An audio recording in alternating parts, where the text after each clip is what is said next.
哋見到我哋嘅4支龍舟隊伍，包括我哋1號線道明愛百傑龍、2號線道香港城市大學龍舟隊、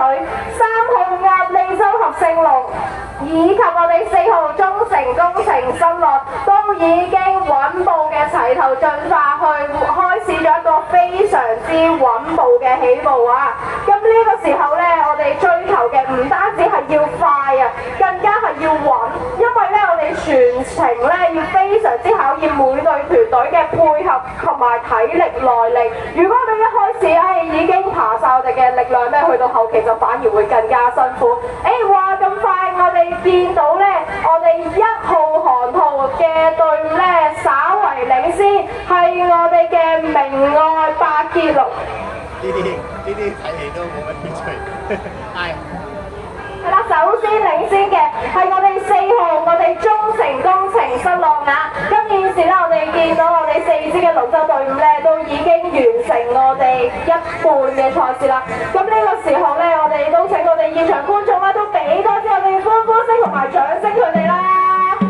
係啦，咁我哋見到咧，我哋4號嘅我哋嘅龍舟隊伍中城工程新樂已經進行我哋最後衝刺嘅環節啦。咁穩陣穩打，我哋亦都成功衝過線路，讓我哋恭喜我哋嘅4號隊伍中城工程新樂。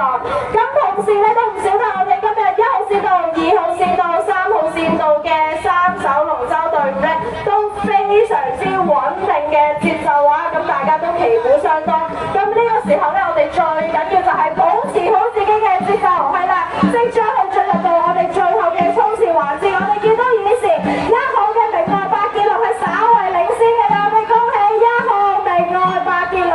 最後我哋2號、3號嘅隊伍係旗鼓相當㗎，係啦，讓我哋恭喜我哋2號、3號，我哋香港城市大學龍舟隊以及鴨脷洲合勝龍都完成佢哋嘅賽事啊！